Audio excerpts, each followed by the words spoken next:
Kia ora, good evening. I'm Hannah Wilkins. Hundreds gathered at a Dunedin marae for a Waitangi Day celebration during the long weekend. The Ngāi Tahu Treaty Festival was filled with celebrations, performances and food, with one underlying theme of the day tying it all together. The sounds of the karaka echo through the marae grounds, signalling the start of the pōwhiri. The Ngāi Tahu Treaty Festival was held at the Otago marae yesterday to celebrate the signing of the Treaty of Waitangi in 1840. The festival was held in a 3-year rotation with other marae in the different locations the treaty was signed. Otago saw hundreds of people turn up for the event, marking a record number for the celebrations. And each time it's got bigger. Weather's been on our side each time, of course, but we have been building our infrastructure to cope with these occasions more so than it was 20 odd years ago when we started.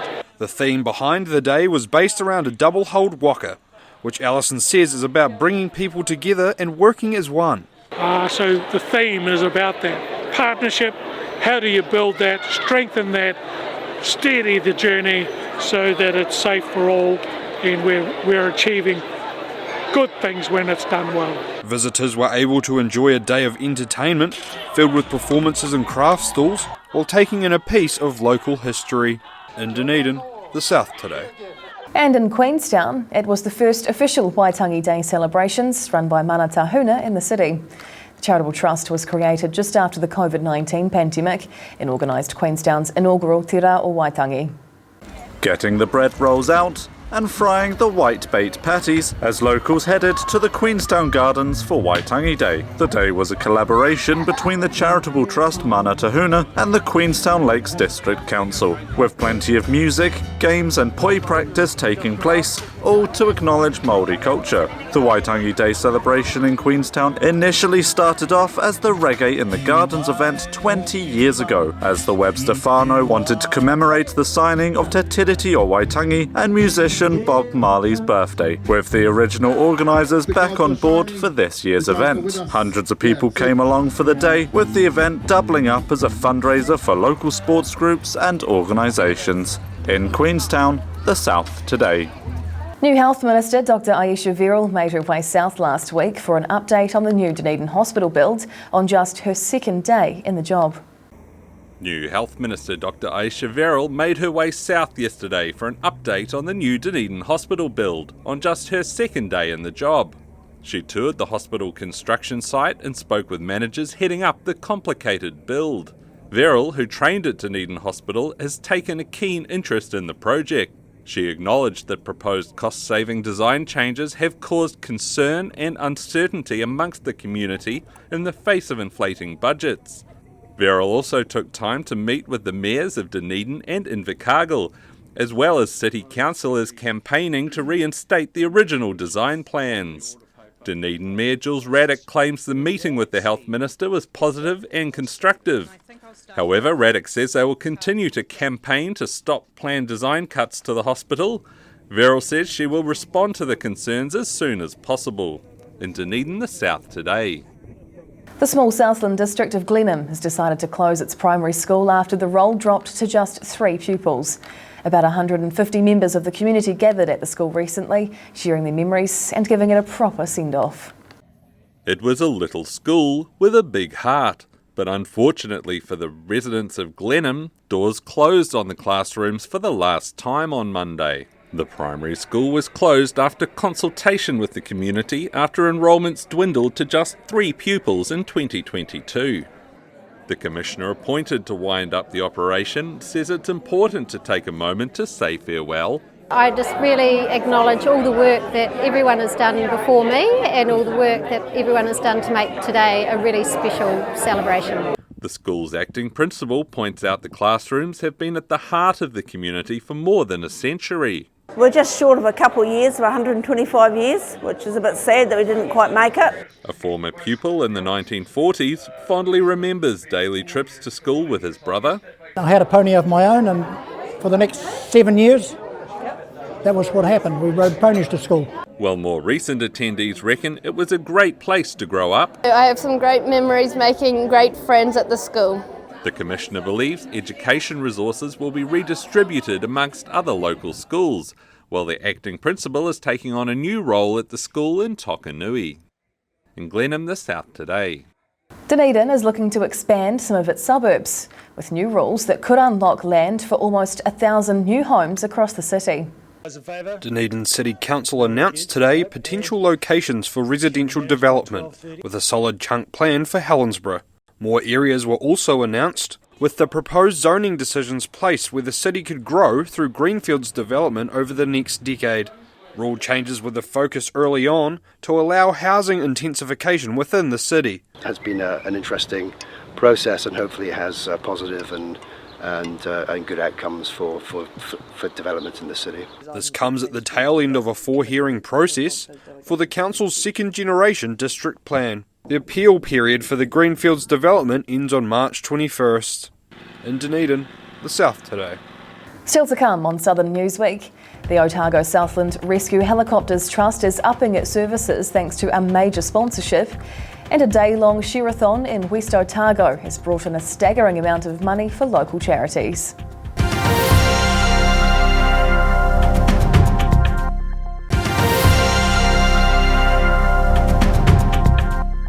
Tēnā koe, welcome back. The life-saving efforts of the Otago Southland Rescue Helicopter Trust have been rewarded with a major new sponsor getting on board. Agriculture machinery company Land Power is now backing the service after its founders experienced the Trust's work firsthand. The new logo firmly in place on the chopper as Land Power becomes a major new sponsor. The agriculture machinery company is helping to fund the Otago Southland Rescue Helicopter Trust, which has been funded through community support since it began in 1998. But with their new sponsor on board, the Trust is looking at helping its operator Helicopter Otago do bigger and better things. Land Power's association is just taking us to another level where we now have a long-term relationship which is incredibly generous and enables us to make commitments, invest in and enhance the service in ways that we wouldn't otherwise be able to. Land Power founders Pam and Herbie White were inspired to sign up to sponsor the service after a rescue helicopter airlifted their son-in-law from Frankton to Dunedin when he had a heart attack, saving his life. Sycamore says the demand and costs for rescue helicopters is only growing, and with Land Power also sponsoring the Lakes District Air Trust, it's an opportunity to increase support. That's a relationship we value greatly, and this is just another level where this commitment to the service in the Lower South Island is huge given the challenges of the locations that we're operating in. The geography is challenging. Sycamore says with Land Power's long-term sponsorship, they'll be able to cover the Lower South Island more effectively for years to come. In Dunedin, the South Today. The dunes at the Otago Harbour's entrance are being damaged, caused by an ageing infrastructure which has had decades of neglect. The long Mac groin in Aramoana was installed to protect the harbour entrance from silting up and keep the channel clear for vessels. The installed groin built up the dunes over time, but as they fell into disrepair, their protection on the shore has washed away. The Aramoana League are concerned with the rate of erosion, worrying that if the dunes disappear, the suburb's ecological area behind them could be flooded. Now they haven't been maintained, and now they've been neglected, and what's happening? The dunes are eroding at an alarming rate. Port Otago has no plans on repairing the groin and are seeking consent from the Department of Conservation to replenish the beach where erosion is underway. In Dunedin, the South Today. The gruelling coast-to-coast multi-sport event is underway, with one competitor making it even harder for himself by wearing gumboots. Christchurch man Alex Grogan is aiming to raise money for the charity I Am Hope after losing a close friend to suicide. Last-minute training for this weekend's coast-to-coast multi-sport race. But West Melton man Alex Grogan doesn't need to worry about lacing up his running shoes. He won't be wearing any. The 30-year-old tradesman decided to compete in the popular multi-sport event wearing gumboots to raise money for Mike King's charity I Am Hope. I don't think I'll be setting any land speed records, that's for sure. I'm certainly a do it to complete, not compete. He set himself the challenge as part of a mission to raise awareness about mental health, one he started a decade ago. I think like most New Zealanders, we've all been touched by mental health in some way. I think, for me, my first brush with mental health would have been when I was about 19. I lost a close friend to suicide, and I think that kind of it was quite a big wake-up call.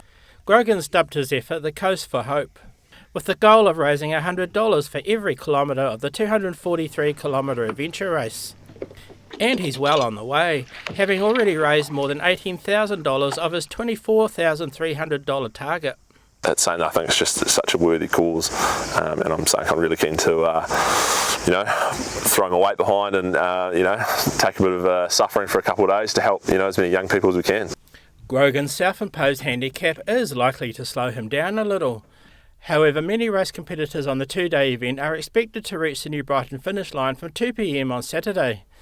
Meanwhile, experienced athletes tackling the longest day race are set to finish from 5 p.m. Saturday. In Christchurch, the South Today. Shearers gathered in West Otago over the long weekend and put their bodies through the ringer to raise money for charity. Shear for a Cause was a 24-hour shearing marathon with people coming from all over to help out, including a team from overseas who had a different technique to the rest. Pushing through the pain, still racing through the sheep deep into the event. Shear for a Cause is a 24-hour live-streamed shearathon completed over a 32-hour period at the Wohelo station in West Otago. Event organiser Jared Manihira says people came from all over to take part in this event, coming together to do something good in the world. And it's just a lovely thing to be a part of. Good positive vibe, raising money for good causes. What's better? The total number of sheep shorn was over 13,000, surpassing the 10,000 they had originally organised. Done a lot more sheep than what we thought they would, and we've had to ship sheep in from neighbours and that to get the numbers. One team from Mongolia took part in this event, taking on the 24-hour challenge with no shears but a couple of pairs of scissors. Oh, they don't really speak English, but I think after seeing this they want to take machines home. So all teams were donating to different charities, 6 in total, all picking ones that are close to their hearts. It's just, I don't know what it is, a Kiwi thing to just put your body through the ringer just to help people that can't afford things, and Organisers are confident that they have raised 6 figures after hitting $200,000 in their last 24-hour shearing event. In Wohelo, the South Today. A group of Southland kids and their families hopped aboard on an Air New Zealand plane recently for a scenic trip across the South Island. It was a dream come true for the young passengers, some of whom had never been on a plane before. Putting on a warm welcome at Invercargill Airport, some of these children have spent more time in hospital than they have on holiday. The Koru Care charity aims to change that. They arrange an annual trip of a lifetime for children with chronic health issues. In the past, the group have arranged holidays to Australia and the United States, but since the COVID-19 pandemic, they've been staying closer to home. We've got a bit of a picnic here, and then we're going away on an Air New Zealand plane for an hour around Southland and Otago and in the lakes, and just give them a wee experience of flying, and because some of these kids have never been on a plane before. The Koru Care group volunteer their time for free, and support from Air New Zealand makes it possible for the children's families to join in the experience too. And for the families too, it's a huge opportunity for them to share it with the rest of the family. They're often busy with the child that's suffering the illness or has the chronic conditions. The scenic tour was a huge hit with the kids, and Koru Care hoped more sponsors might come on board to help the children make more magic memories in the future. In Invercargill, the South Today. Still to come on Southern Newsweek, a car with a neat secret under its hood arrived at Otago University for a forum on hydrogen, and a retired Rangiora man is filling his time by tinkering around, building toys inspired by classic cars.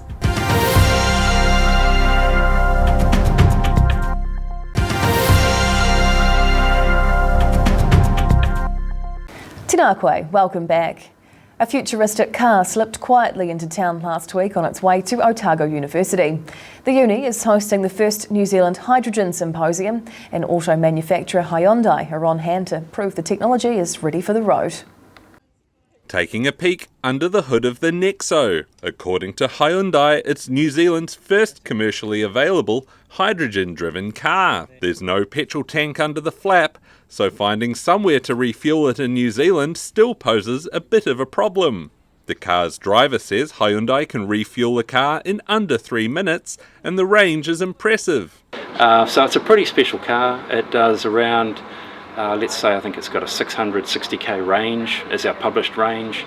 It can reach up to 800 k's when we're driving a more open road situation. The car's visiting Dunedin as part of the New Zealand Hydrogen Symposium, where experts are discussing the potential for green hydrogen generation in the south.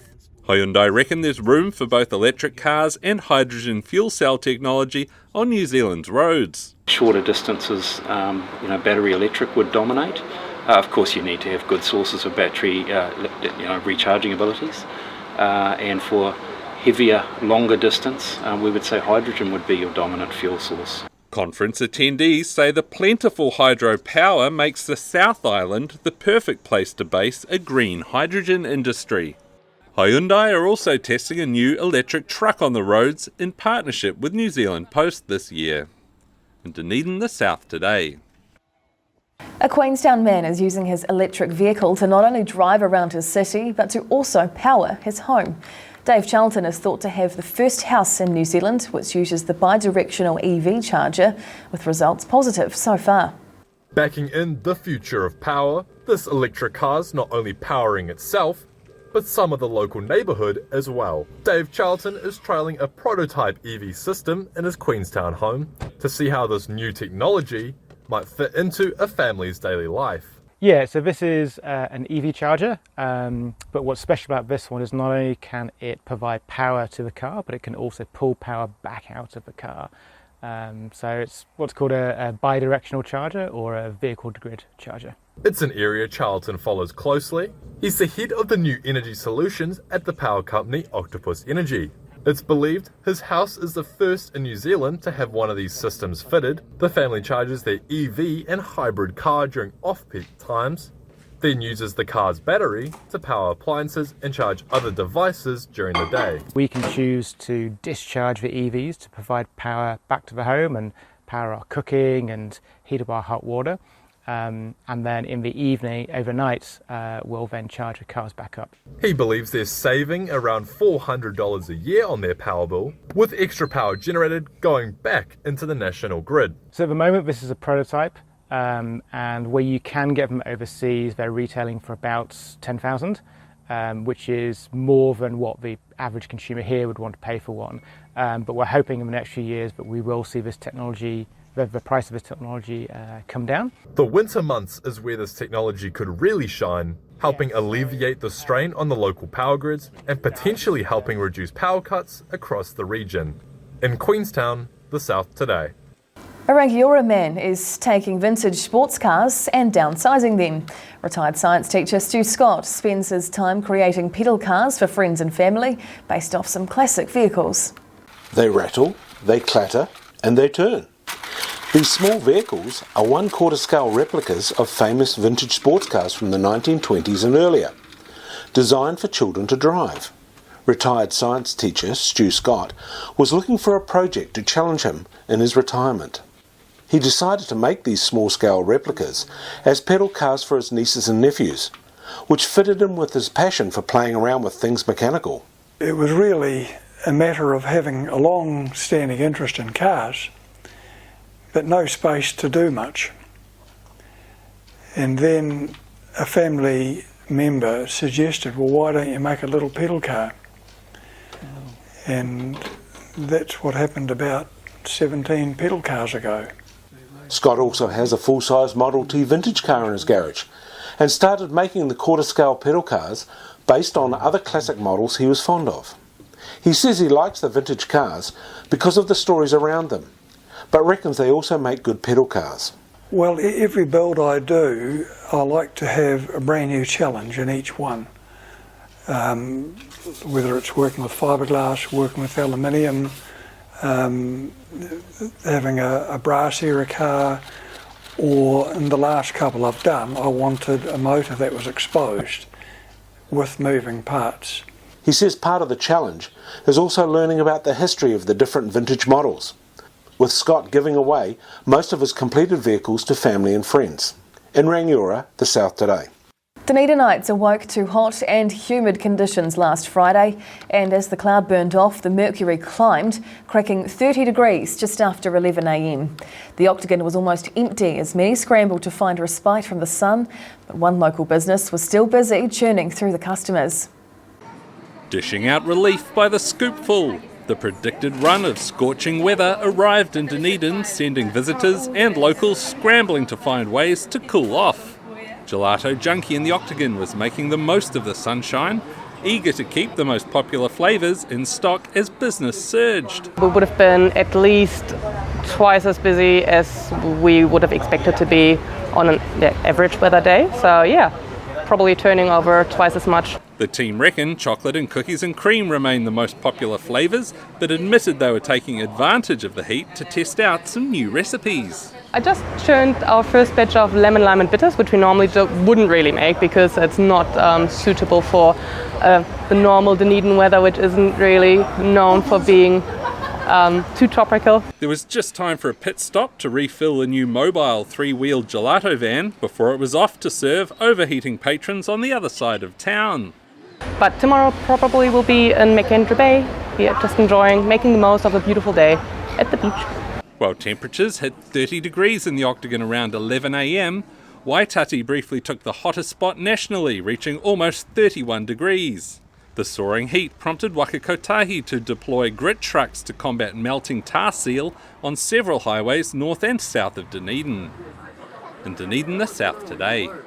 An international best-selling children's author made his way down south last week for a performance full of songs, dancing and laughs. Invercargill was Mr Yippity's last leg of his tour around the country, trying to help youngsters learn with some giggles. Children clapping along as Mr Yippity performs one of his hits. More than 100 kids gathered at the ILT Stadium in Invercargill yesterday to dance and cheer along to Dino Yippity's last performance of his tour. The best-selling children's author sang and danced along to his famous books, having a laugh himself along with the kids. It's amazing. The kids are hilarious, the grown-ups are hilarious, so I just spend my time laughing at them, and it's like totally an amazing experience, you know. Mr Yippity brought along a few of his books with him, including his bestseller, Nino the Little Fire Engine. He feels the way to engage children into learning is through laughter. If we all have a chance to laugh while we're learning, then it just takes care of itself. So, you know, whether it comes to reading or anything, if we can get kids to laugh and enjoy it, then boom, it's half the job done. Event organiser Susie McNatty says the event was a success and was thrilled with the turnout, believing it was a great way for the kids to start out the year. In Invercargill, the South Today. That wraps up this edition of Southern Newsweek. For the latest news and videos from the Southern region, head online to odt.co.nz. And you can follow Channel 39 on YouTube to catch our news bulletins on demand. We'll see you again next week. Mā te wā.